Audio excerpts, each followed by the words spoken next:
Hablando sobre justicia ahora, pero ya no justicia penal, sino justicia constitucional.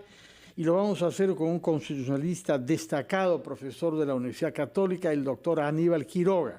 Doctor Quiroga, buenos días.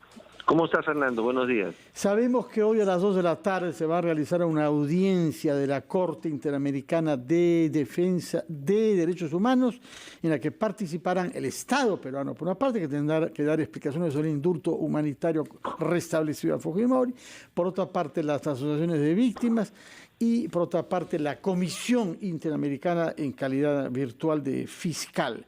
Quisiera que nos explique ¿qué conclusiones puede adoptar la audiencia de hoy y cómo se relaciona con la audiencia prevista la semana próxima, que tenía que ver, que ha sido definida para ver el tema de Barrios Altos? Sí, bueno, estamos en un proceso de verificación del cumplimiento de la sentencia de Cantuto y Barrios Altos, ¿no? Y en verdad la Comisión Interamericana es la demandante, junto con las víctimas.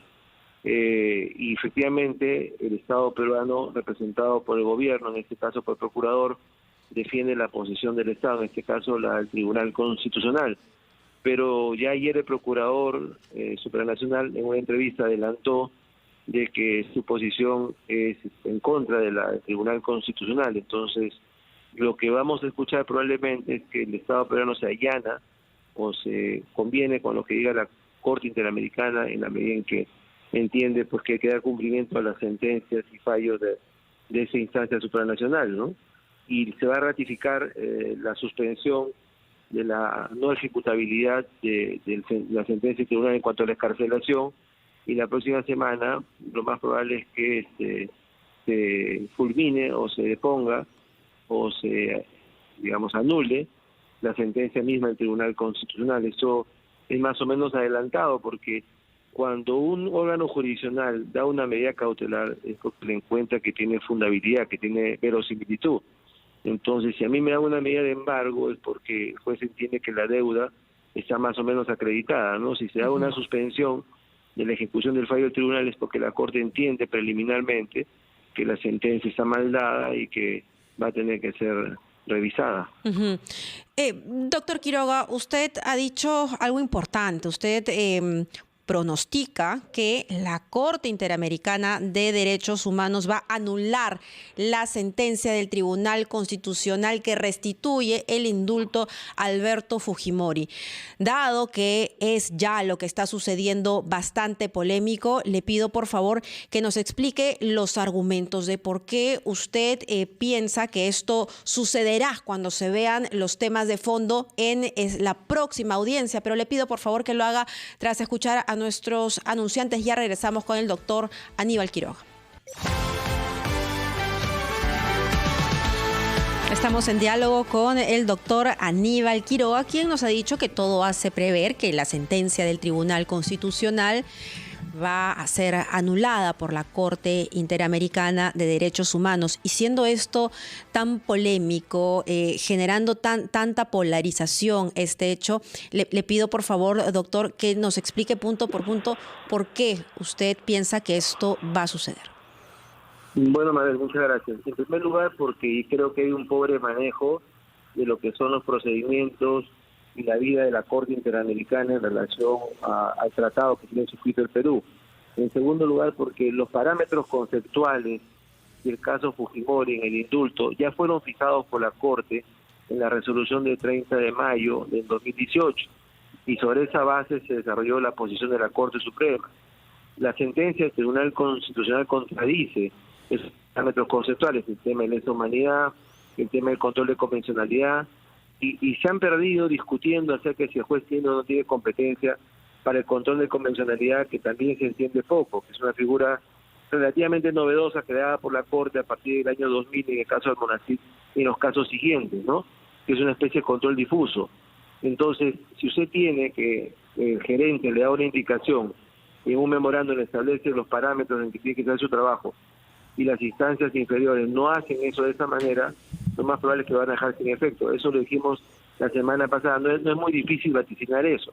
Y si tiene ahora una medida cautelar en donde la Corte le dice paraliza el cumplimiento de la sentencia, es porque la Corte ya tiene una verosimilitud de que esa resolución no está acorde con los parámetros que la Corte entiende, ¿no? Más allá de si estamos de acuerdo o estamos de acuerdo. Entonces, es como una campanada en donde si le dicen, oye, abstente de hacer esto, es porque el acto que se va a realizar va a ser recusado, ¿no? No es muy difícil poder deducir eso desde el punto de vista jurídico. Una cautelar se da sobre la base de la verosimilitud de lo que cree que va a pasar, como lo decía hace un rato en el ejemplo muy simple, ¿no? Una persona es embargada porque se entiende preliminarmente que la deuda existiría, ¿no? Una persona va a prisión porque se entiende que podría ser responsable, podría fugar. Entonces, si la Corte, con una medida cautelar, ordena la no ejecutabilidad de la sentencia del tribunal, es porque claramente está prejuzgando en contra de esa sentencia.